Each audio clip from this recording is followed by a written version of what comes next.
불량맘으로 자녀들을 양육하는 엄마들을 만나보면 이제는 꽤 아주 자신감이 있어요. 그 엄마들도 그전에는 그저 자녀의 교육을 저고 상담했다 그러면 늘 걱정이고 뭐 질문이 많아요. 근데 이제 벌써 한 7, 8년을 불량맘으로 키워서 큰애는 이제 중3 되고 이런 엄마들을 보면은 아주 뭐 이걸 봐도 자신감이 넘치게 보입니다. 물어봐도 질문해봐도 이제는 정말 자신 있다는 거예요. 그런데 이렇게 그 자신감이라 엄마가 자녀를 양육하는 데 자신감이 생긴다는 거는 뭐 그냥 마음을 다짐하거나 자기가 내가 흔들리지 않고 확신을 가질 거야. 그런다고 되는 겁니까? 그런다고 되는 게 아니에요. 왜 벌써 8년 중3이 되고 그랬죠. 이렇게 오래 긴 시간 동안 불량맘으로 자녀를 키운 사람일수록에 더 확신을 갖게 되냐 하면은 그 효과가 실제로 나타나서 그래요. 사람이라는 건 뭐 너나 할 거 없이 가시적 결과가 좋지 않으면은 뭐 아무리 확신 가진다고 해도 흔들리지 확신이 생길 수가 없죠. 그래서 무엇이든지 사실은 가시적 결과가 중요할 수밖에 없습니다. 왜냐하면 그것만이 기준인 게 인간인데 가시적 결과가 시원치 않으면은 확신을 가지라고 해서 되는 게 아니죠. 그렇지 않습니까? 그러면 어떻게 하면은 이렇게 교육 효과가, 가시적 효과가 잘 나타날까? 이렇게 양육을 할까? 그 점을 늘 우리가 고민하고 생각해야 되는 것입니다. 그런데 이렇게 가시적 결과가 중요하다고 해서 다 방법만 찾아가지고 그냥 이렇게 시켜보고 저렇게 시켜보고 그래서 되는 게 아닙니다. 그건 서로 효과가 있다고 해도 그건 아무 의미가 없어요. 뭐 1분 운동이나 이것도 마찬가지 아닙니까? 제가 늘 말씀을 드려요. 그냥 방법만 알려줘서는 소용이 없습니다. 그렇게 해봐야 그 당시에 효과가 있다고 해도 조금 지나면 그건 소용이 없는 거예요. 여러분 잘 아시잖아요. 암이 사기가 돼가지고 완전히 포기한 사람이 1분 운동 방법을 가르쳐줬더니 열심히 해가지고서는 이젠 거의 다 나았다 그러니까 뭐 나중에 들으니까 성형수술도 했대 그분이. 그러고 나더니 생각이 바뀌어. 자기는 그것 때문에 낫다는 게 아니죠. 그래서 허례도 안 하는 거야. 안 한다고 해서 제가 그때 그 말을 듣자마자 그분 죽습니다. 죽었잖아요. 이렇게 교육도 마찬가지예요. 참 어려운 게 당장 효과가 더 따르면 와 이리 몰리고 와 저리 몰리는데 그것은 사실은 그것에 의해서 효과가 났다 할지라도 확인할 수가 없습니다. 이것저것 해봤는데 어떤 건지 어떻게 알아? 알아도 지속이 안 되고 대체로 몰라요. 마치 그저 황소 뒷걸음질하다 참새 밟는 격이 되는 정도지 그것 가지고 엄마가 평생 자녀를 교육하고 그러는 자신감, 흔들리지 않는 자신감을 가는 엄마라는 게 그건 가능하지 않습니다. 그래서 교육 철학이 중요한 거예요. 교육 철학이 무엇을 교육 철학으로 합니까? 저는 잉태 때부터 천국에 이를 때까지 일관된 법칙, 원리가 중요한 거예요. 그러니까 그걸 철학이라고 그러죠. 그러니까 일관된 법칙이 없이 원리를 모르고 그러고선 해봐야 사실 그 효과의 평가도 제대로 할 수 없는 거예요. 이 교육 철학이 확실하게 정립되지 않으면은 그건 절대로 아무리 여러분들이 좋은 방법을 내가 터득했다 할지라도 그것 가지고선 평생 자녀를 올바로 양육할 수 있는 건 아닙니다. 그러니까 무슨 태교는 또 다르고 요건 또 다르고 그러면 정신없이 따라다니다가 어디로 가는지도 모르고 실제로 어떤 원리에 의해서 내 자녀를 키울지에 대한 확신이나 자신감은 없을 뿐더러 효과도 결과적으로는 낼 수 없는 거예요. 그렇게 갈팡질팡하지 해서는 안 된다. 그러는 게 제가 말씀드리는 자신감 있으려면 교육 철학이 정립되어야 된다. 그렇게 말씀드리는 겁니다. 여러분이 잘 아시는 것처럼 제가 이 불량맘을 일초학습 또는 1분 운동을 정립할 때 저는 먼저 원리를 정립한 다음에 적용을 했어요. 적용하면서 정립하면은 원리적으로 정립이 제대로 안 될 거다. 그것 때문에 전혀 적용을 안 하고선 원리를 확실하게 정립해 놓고선 그것을 적용한 거예요. 그게 일관된 것이죠. 그러니까 1분 운동이든 내 생명 운동이든 1초 학습이나 이 불량맘도 다 마찬가지예요. 절대로 원리가 정확하게 일관된 원리가 정립되지 않으면은 그것은 허나마나예요. 마치 이런 거나 마찬가지예요. 여러 호텔에 키를 100개 가지고 있어요. 그렇게 왜 소용이 없어요? 뭐를 정립해야 돼요? 딱 하나, 마스터키. 그게 교육 철학입니다. 그러면 교육 철학도 결과적으로는 교육 효과가 문제가 되는 거예요. 그렇지 않습니까? 그럼 여쭤볼게요. 여러분들 그냥 교육에 고민 많이 하고 그러시는 분들인데 그렇지 않은 분이 어디 있겠어요? 그럼 어떻게 해야 교육 효과를 최대한도로 올릴 수 있을까요? 어떻게 하면 교육 효과를 최대한도로 올릴 수 있냐 이거야. 이 근본부터 생각해야 돼요. 그냥 성적만 좋고 훌륭한 사람만 되고 그렇게 해서 되는 게 아닙니다. 어떻게 해야 돼요? 그것은 자기가 하고 싶어서 하게 만들어야 돼. 자원해서 하게, 자발적으로. 그렇게 해야지 잔소리하고 시켜서 하는 거 가지고는 그건 절대로 효과가 없습니다. 잘 아시잖아요. 열심히 잘 놀다가 이제 내가 공부하고 이러려고 이제 막 책상에 앉으려고 그러는데 엄마가 얘 이제 그만 놀고 공부해라 그러면 앉아서 공부에 도로 일어나요. 자발적이 아니면 전혀 효과가 없는 거예요. 뭐든지. 그러니까 왜 공산주의가 망합니까 다. 통제경제가 왜 안 돼요? 자유경제가 발전하고. 어떤 것이든지 자발적이고 자원적이 아니면 안 됩니다. 그래서 저는 제발 엄마 잔소리하면 그건 안 돼. 그럼 그것은 자원적이고 자발적으로 키우는 게 아니라 그냥 시키는 대로 하는 사람으로 하고 싶어서 하는 사람이 안 된다 그런 말씀입니다. 그래서 자원해서 자발적으로 하게 하는 게 절대로 중요한데 그러면 사람마다 다 자원하고 자기가 하고 싶어서 하게 하려면 어떻게 교육해야 돼요? 어떻게 교육해야 됩니까? 그게 뭐냐면 맞춤형으로 한다는 거야. 말만 막연하게 그냥 본인이 하고 싶어서 하게 그런다고 됩니까? 그 사람에 맞는 거로 해야 자원자발적이 되지. 그래야 안 그래요? 자기가 자발적으로는 맞춤형으로 교육을 하면은 교육 효과도 극대화될 뿐 아니라 또 그렇게 하면은 자기가 하는 과정에서도 결과로도 행복하죠.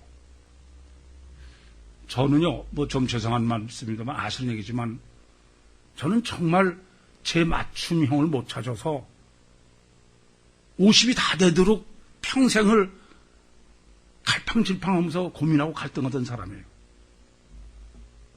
그러다가 제 맞춤형을 찾고 나서부터는 정말 살맛이 나.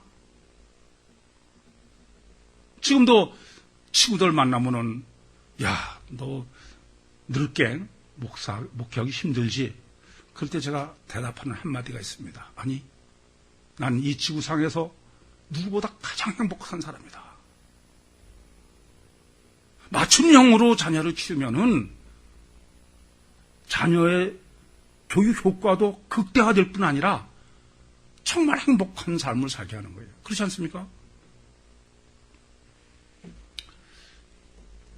그러면 어떻게 해야 맞춤형으로 키우느냐? 그게 문제죠. 그러니까 타이거맘 그냥 막 시켜서는 그건 절대로 맞춤형으로 키울 수 없어요. 그래서 그걸 제가 뭐라 하냐면은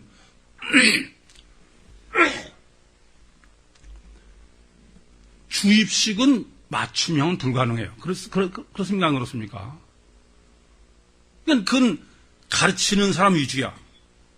이게 맞춤형으로 하려면은 창출해야 돼. 그 사람이 가지고 있는 고유 능력, 고유 방법, 그걸 꺼내내야 돼. 그걸 창출이라고 그래. 제 표현으로. 그러니까 그것은 교육 방식이 창출이어야지 주입을 해서는 그건 절대 불가능합니다. 여러분 잘 아시죠? 전 세계의 교육을 연구하는 사람들이 맞춤형이 좋다는 거 모르는 사람 하나도 없어. 그리고 맞춤형으로 교육하려고 연구도 하고 될 방법을 다 적용하고 있습니다. 근데 맞춤형 교육이 이 지구상에 있습니까? 왜 맞춤형이 어려우냐? 이 점을 좀 깊이 생각해야 됩니다. 맞춤형으로 교육을 하려면은 인체의 구조와 작동 원리를 정확하게 알아야 돼요. 인체 구조를 잘못 알고서 맞춤형이라는 건 있을 수 없습니다. 또 작동 원리를 모르고서는 맞춤형 교육은 전혀 있을 수 없는 거예요. 더군다나 사람이라는 게 붕어빵처럼 똑같은 게 아니잖아요. 맞춤형이라는 게 전부 다르기 때문에 그런 거 아닙니까? 지구상에 70억 사람이면 같은 사람이 하나도 없습니다. 그걸 다 틀린 사람은 그 사람에 맞게 어떻게 교육을 할 거냐가 문제가 아닙니까? 얼마나 틀리느냐? 이렇잖아요. 저도 그런 소리 옛날에 많이 들었어요. 아니, 내가 낳은 자식이 어떻게 이렇게 틀리냐? 그렇죠? 첫째하고 둘째가 같아요? 생판 틀려. 아니, 같은 엄마가 난 똑같은 사내도 전혀 틀린데, 일란성 쌍둥이라고 같습니까? DNA가 같다고 같지 않아요. 전혀 다릅니다. 이렇게 전혀 다른 자녀를 다 거기에다가 맞춤 교육을 한다는 게, 양육한다는 게, 인체의 구조와 작동 원리를 모르고 그게 가능합니까? 그건 전혀 가능하지 않은 거예요. 맞춤형 교육을 하느라고 그냥, 콩나물 교실이니, 지금은 이제 20몇 명이니, 이렇게 말씀들을 하시는데, 그런다고, 1대1로 교육한다고 맞춤형 할 수 있는 게 아닙니다. 착각하지 마세요. 미국 같은 나라, 아시죠? 선진국들? 맞춤형을 연구하고 맞춤형으로 하겠다고, 불과 몇 명 안 놓고선 해요. 그런데 아시는 대로, 세계전 천재들이 한결같이 하는 얘기입니다. 절대로 학교에 보내면 안 된다는 거야. 그러니까 학교 교육 무용론을 얘기해. 무용론 정도가 아니야. 학교 교육 무용론 정도가 아니라 아예 학교 교육 피해론을 얘기해. 그래, 그렇게 애들 줄이고 1대1로 교육하고 그래서 선진국에서 학교 교육을 해서 맞춤형으로 했으면 왜 그런 얘기가 나와요? 무슨 말이냐면은 아무리 해봐도 맞춤형 교육은 불가능합니다. 왜요? 인체의 구조와 작동 원리를 모르기 때문에 아무리 하려고 해도 그건 다 주입식이야. 왜 제가 불량맘의 대안학교를 하려고 그러는지 아셔야 돼. 전 인류 역사에 없던 교육 혁명을 일으키려고 하는 거예요.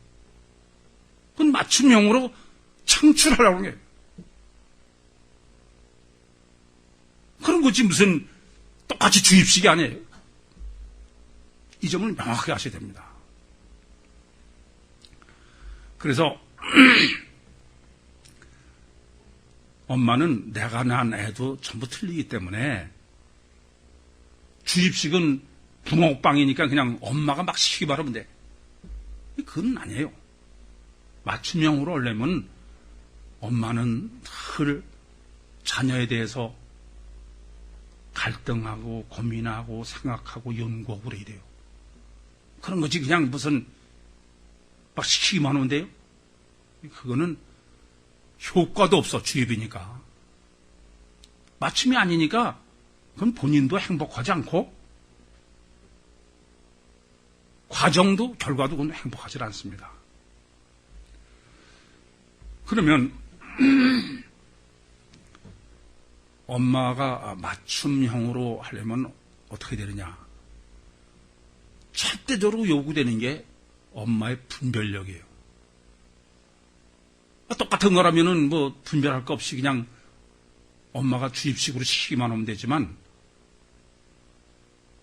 그 애가 자신이 가지고 있는 고유의 능력, 고유의 방법, 그것을 창출해내서 신바람이 나가지고 지가 하고 싶어서 하게 하려면은 엄마가 그걸 정확하게 보고 분별할 수 있는 분별 능력이 있어야 됩니다.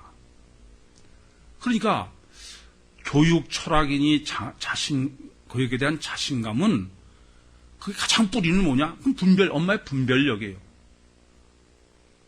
분별력이 없는 엄마는 저는 극단적으로 얘기하면 자식 낳으면 안 됩니다. 맹모 삼천지교라는 게 무슨 의미입니까? 자녀 교육에는 엄마의 분별은 절대적 요소라는 의미 아니겠어요? 그러니까 지금부터 엄마가 될 사람들은 늘 분별력을 고민하셔야 됩니다. 애는 100% 엄마에 의해서 이루어진다. 그렇게 말씀드려도 과언이 아니야. 아니, 태아 때, 복중했을 때 뭐 엄마가 100%지. 근데 복중에서 95%가 형성돼. 태어나가지고서 영아 때, 만 3살까지가 3% 더해서 98%야. 그리고 유아 때, 6살까지 1%. 그럼 99%예요. 그때까지 거의 엄마가 결정하는 거야. 그러니까 무슨 나중에 어떻게 난 애가 내 아들이 속을 새기니 그런 소리 입 밖에도 내지 마셔. 이거는 엄마 문제지 자식 문제가 아니라는 점을 기피하셔야 돼. 허기야 그러니까 엄마의 분별력 때문에 엄마의 정보력이 중요하다 그러잖아요. 근데 정보가 중요한 게 아니야. 그걸 잘 분석하고 분별할 수 있어야지. 그렇지 않습니까? 그래서 제가 대안학교를 하려고 마음을 먹는 거는 이건 철저하게 엄마 교육과 병행해야지. 엄마 교육을 뺀 교육은 그건 하나만 하다. 그러니까 사실 껐떡하기만 하면 그냥 학교 교육의 문제를 학교에다 떠넘기는데 사실 학교에서는 엄마는 교육할 방법이 없어요. 그냥 99%그 후도 거의 엄마에서 좌우되는 걸 맡아가지고 하는 건데 그걸 가지고선 학교에서 어쩌고 저쩌고 그건 안 되는 얘기입니다. 그러니까 아주 그냥 태아 때부터 태교. 그래서 영아 때는 놀이방, 유아 때는 신나는 놀이학교. 그 이상은 지금 이제 대안학교. 그렇게 구상을 하고 있는데 거기에는 하나도 빼놓지 않고 항상 엄마 교육이 병행돼야 된다. 그러니까 엄마 교육이 빠져있는 학교 교육은 절대로 성공할 수가 없습니다. 사실 분별력의 문제는 엄마한테만 중요한 게 아니에요. 누구한테나 중요합니다. 사실 분별력의 중요성은 아무리 강조해도 부족해요. 우리는 자녀가 그냥 공부만 잘하기를 바라는데 아무리 공부를 잘해서 무슨 걸 다 패스했어도 분별력에 문제가 있으면 그건 아무 소용이 없어요. 난 놓고 기억자를 몰라도 분별력만 뛰어나면 인생을 다 성공합니다. 이건 분별력의 문제지 공부의 문제가 아니야. 그러니까 늘 관심을 갖추고 고민할 거는 내가 지금 분별력이 제대로 됐나? 우리 애는 분별을 제대로 하나? 이쪽이지. 그건 가장 절대적인 문제는 놔두고 자꾸 딴 데만 관심 쓰는 게 참 답답해요. 사실 분별력에 문제가 있으면 그 사람은 사람 구실을 못합니다. 그래 안 그래요? 분별력에 문제가 있으면 그 사람은 사람 구실 못해요. 문제라는 게 뭐가 문제합니까?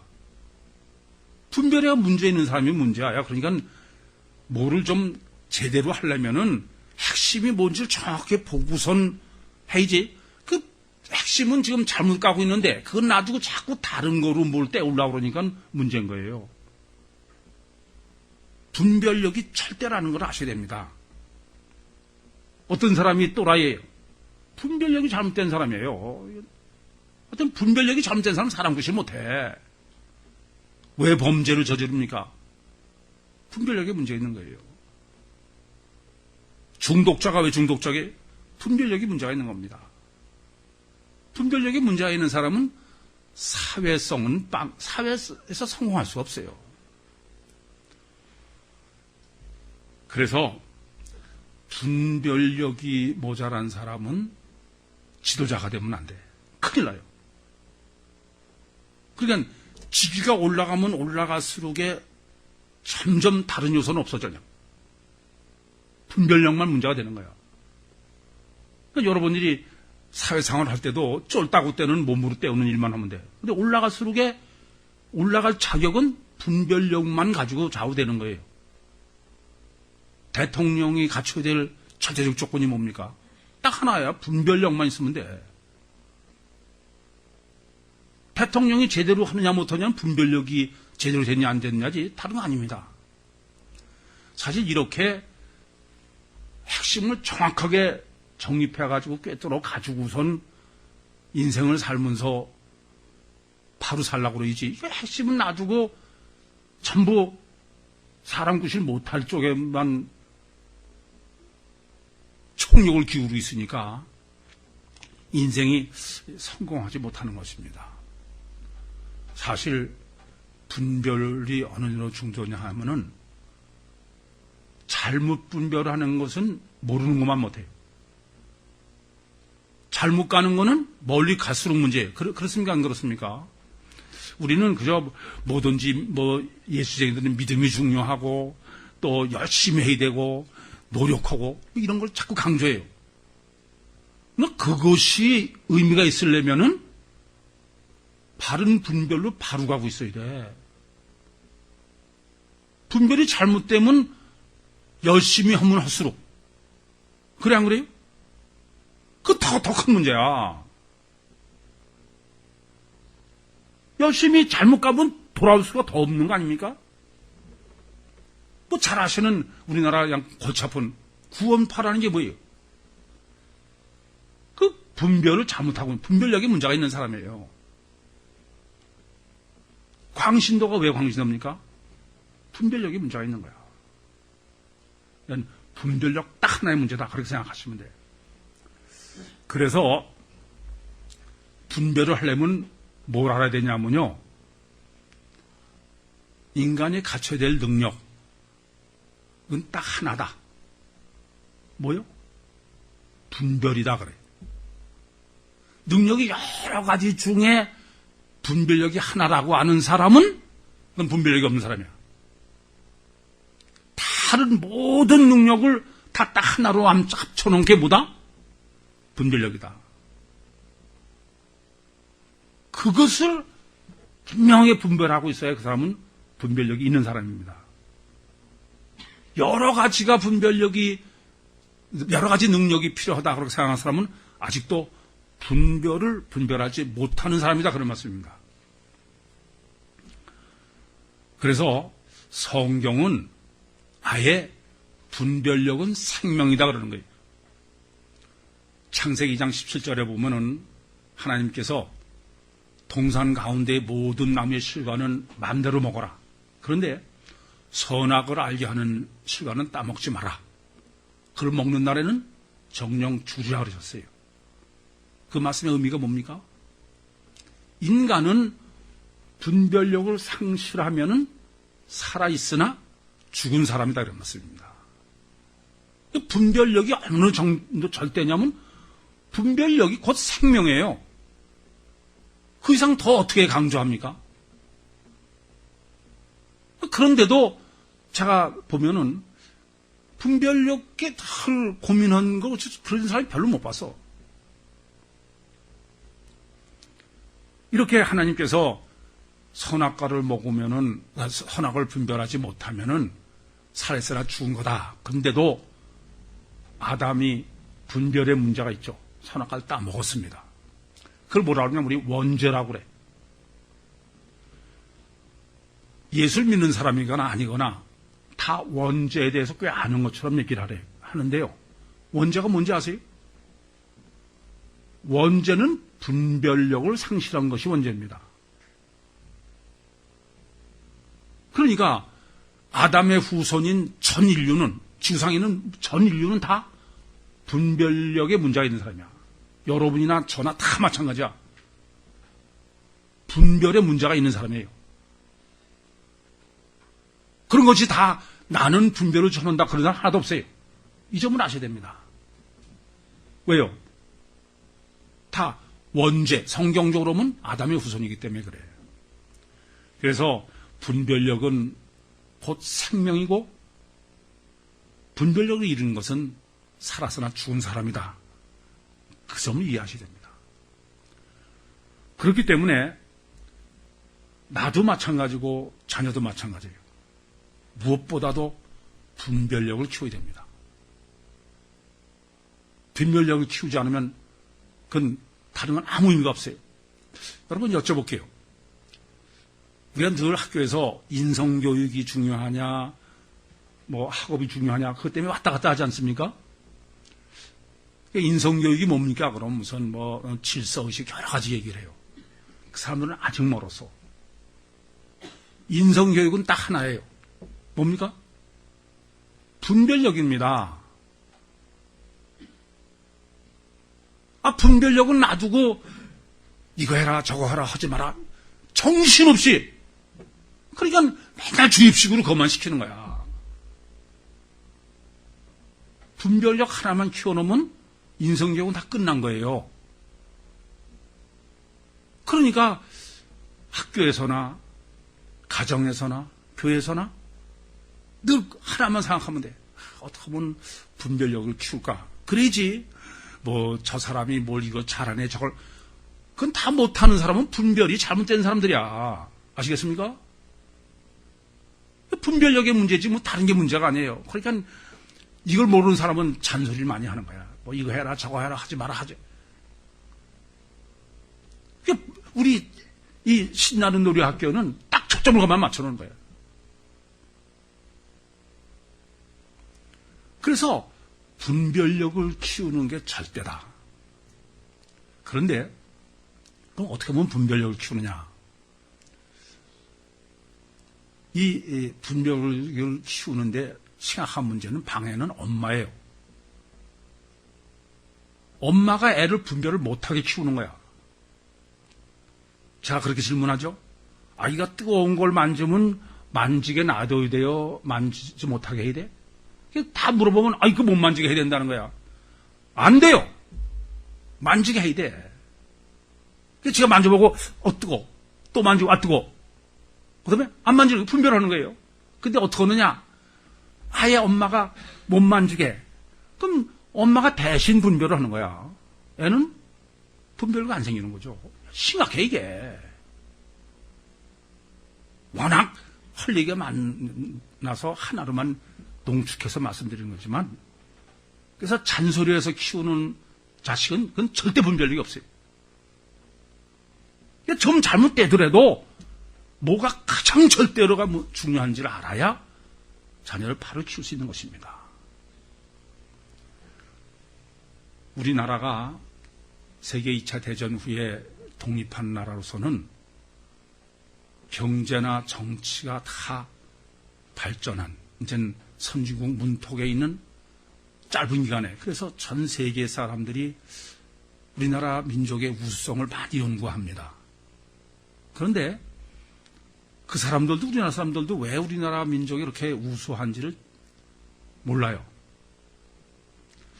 왜 우리나라 민족이 이렇게 우수하냐 하면요. 우리 민족은 다른 민족은 아예 흉내도 낼 수 없는 존댓말을 써요. 얼마나 우리나라 존댓말이 복잡하고 어려운지. 그래서 일각에서는 우리나라 존댓말 폐지론을 제기하는 사람이 있어. 그 사람들은 아직 사람을 잘 모르는 것입니다. 어려서부터 존댓말을 쓰면 어려서부터 분별력 훈련을 하는 거예요. 아니 그냥 요 말 해야 될까 그렇잖아요. 그런데 무슨 뭐 다 커가지고 엄마 그랬어? 이건 아찔한 얘기지.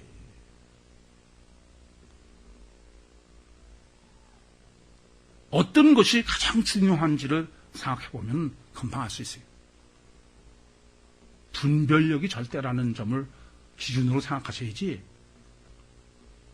그래서 우리 민족은 어느 민족보다 복잡하고 어려운 존댓말을 쓰는 민족이기 때문에 분별력이 뛰어나. 그러니까 빨리빨리도 그래서 그런 거예요. 워낙에 팍팍 분별하니까.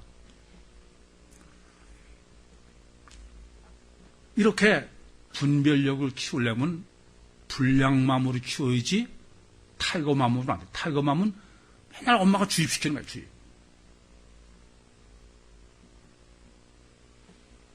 절대로 그거는 맞춤형으로 키우는 데에는 더 말할 것 없이 이렇게 분별력을 키워야 되기 때문에 그렇지 않으면 그건 교육 성공하지 못해요. 그래서 불량맘으로 키워야 되는 것입니다. 근데 이제 분별력을 우리가 정리하려면 뭐 다니까 이루 다 헤아려서 말하지도 못할 정도예요. 그러나 가장 기본이 되고 뿌리가 되고 근본이 되는 세 가지는 생각하셔야 돼요. 분별은 첫째, 내가 있는 대로 보느냐 마음대로 보느냐. 저기 마음대로 보는 건 그건 분별이 아니에요. 그렇지 않습니까? 이게 분별을 하려면 덜 뭘 고민해야 되냐면 내가 있는 대로 보나 마음대로 보나. 사람들은 다 그런 사람이 있어 다 있는 대로 보죠. 그건 전혀 아직도 사람을 모르는 소리야. 인체의 구조와 작동 원리를 모르는 사람입니다. 인간은 어느 누구도 있는 대로 보는 사람이 없어. 다 자기 마음대로 봅니다. 그래서 분별력을 키우는 데 있어서는 늘 이 점을 자기가 고민해야 돼. 내가 있는 대로 보나 마음대로 보나. 우린 다 객관적이라고 얘기하죠. 아니에요. 다 주관적이라는 사실을 알아야 돼. 자기는 이성이라고 생각하지만 아니요. 인간은 다 감성적입니다. 그래서 항상 내가 있는 대로 보나 마음대로 보나를 생각하셔야 됩니다. 그럼 마이동풍이라는 말 있죠. 마이동풍. 왜 그래요? 지 맘대로 보는 사람이야. 백날 얘기해도 소용이 없어. 그렇잖아요? 성경적으로는 경박하다는 게 다른 거 아닙니다. 자기 확신에 차 있는 거야. 자살 테러하는 사람이 어떤 사람이에요? 이 점을 좀 깊이 생각하셔야 돼요. 이 자녀를 있는 대로 못 보고 자기 마음대로 보는 엄마들 너무 많아. 제가 어떤 분을 지금도 참 너무 답답하고 말을 해도 안 통하더라고요. 제가 보면 그 애는 전혀 제가 보면 무슨 그 엄마가 시키는 특기를 할 수 있는 그런 데 속지 있는 애가 아니야. 내가 그렇게 관심도 있는 애도 아니고. 그런데 그 엄마 얘기는 자기가 고등학교 때 그냥 그걸 하고 싶었는데 못했다는 거야. 그렇다고 그 자식을 그냥 어려서부터 시킨 거야. 나중에 보니까 대학 다 졸업해가지고 딴짓 하던데. 그게 무슨 짓이에요? 자식을 있는 대로 못 보는 거야. 전부 그냥 지 욕망에 잡혀서 자기 마음대로 보는 거예요. 분별의 두 번째 늘 생각하실 것은 타이밍입니다. 버스 지난 전에 손 드는 건 그건 분별이 아니에요. 우리나라 말에도 무슨 소 잃고 외양간 고친다. 그거 다 시간의 문제, 선후가 잘못된 거 아니에요. 먼저 해야 될 걸 못한 거야. 사후 약방문 이런 거 아닙니까? 그러니까 타이밍이 늘 중요하고 뭘 먼저 해야 될까 그런 거 생각해야 돼. 특별히 자녀 교육에 있어서의 타이밍 문제는 분별은 이건 절대입니다. 여러분 생각해봐. 애가 지금 복중에 있어요. 9개월 동안. 그때 태교를 안 하면 영원히 불가능해. 그래 안 그래요? 아니 95% 형성될 때 타이밍을 놓치면 영원히 불가능한 거야. 영아 3년 3% 그냥 태어나서 쑥쑥 자랄 때 그때 선택 잘못하면은 그건 영원히 불가능한 거야. 교육은 시간이 가면 되돌릴 수 없게 타이밍이 절대 문제입니다.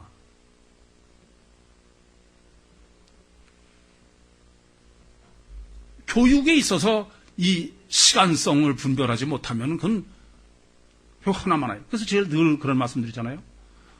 10살 때는 10살 때 살도록. 그 말이 뭐예요? 늘 그 타임에 맞는 분별을 해야 됩니다. 그는 미뤄서 되는 게 아니고 한 박자 늦어서 되는 게 아니에요. 이건 절대 아닙니다. 이게 뭐 그냥 다른 것처럼 좀 있다 하는 게 어딨어?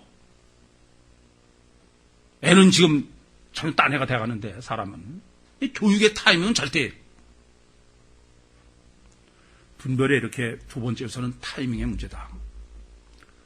세 번째는 분별에 가장 어렵고 신경 쓰셔야 될 것은 관념과 실제를 분별하는 것입니다. 이게 참 어려워요. 탁상공론이 실제인 줄 착각하는 거야. 이론과 실제를 분별할 수 있어야 돼. 이상과 현실을 분별할 수 있어야 됩니다. 그걸 전혀 이상을 현실처럼 착각하는 그게 돈키호테더라고. 아니 소설 속의 그걸 현실로 그게 돈키호테예요. 여러분 이 점을 깊이 하셔야 됩니다. 지금도 많이 있잖아요.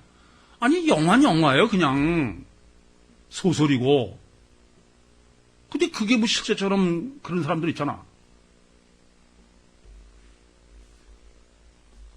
인간이 하나님께서 따먹지 말라는 금단의 열매 따먹은 것을 원죄다. 그렇게 성경이 규정한다고 그랬고, 우린 다 원죄로 인한 분별의 문제가 있다. 그렇게 조금 전에 말씀드렸는데, 그럼 그 분별의 문제의 실자가 뭐냐? 그게 바로 관념과 실제로 분별을 못한다는 거예요. 전 인류는 관념과 실제로 분별 못합니다. 이제 앞으로 이 불량맘에서 정리해드리면 아시겠습니다만 놀라울 정도야. 전혀 실제가 아닌 것을 좀 실제로 그렇게 착각하고 있어. 아무렇지 않게 다 받아들이고 있어요. 관념과 실제로 분별 못해요.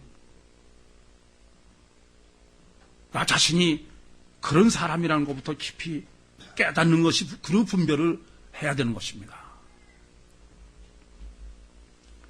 그래서 지혜로운 엄마는 자녀 교육에 자신감이 있어야 돼요.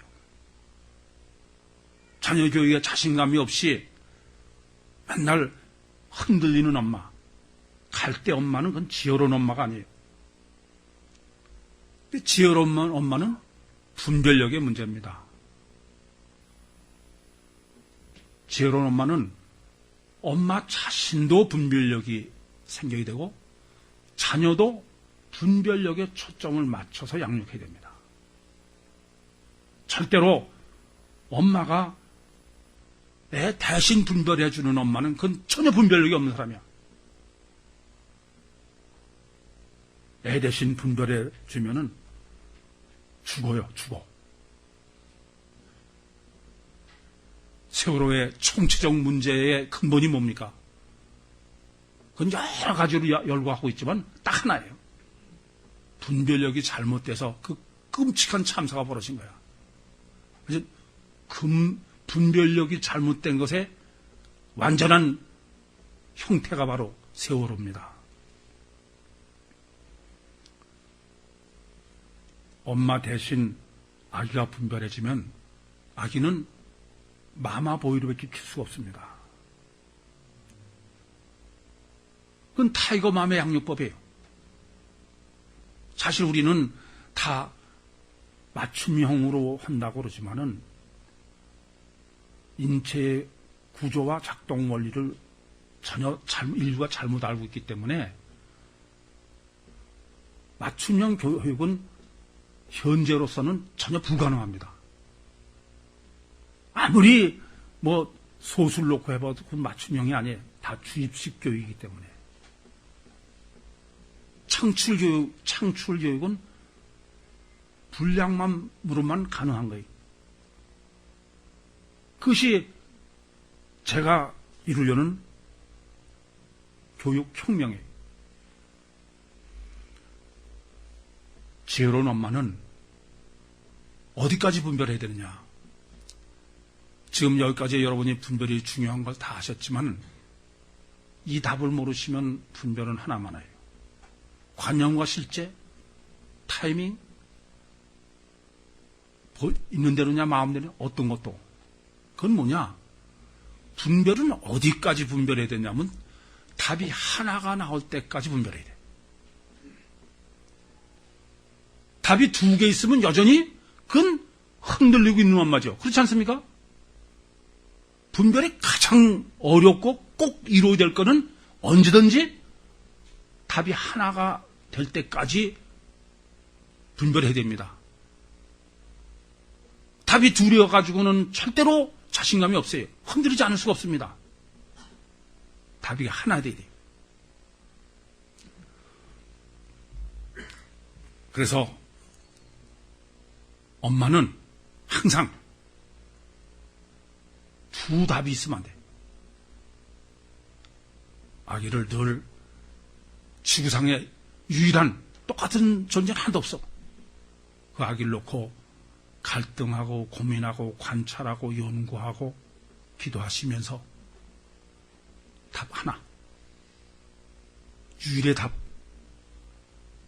그 위해서 늘 싸우시고 찾으시고 자신감의 엄마로 지혜로운 엄마로 자녀 교육에 승리하시기 바랍니다. 질문 있으십니까?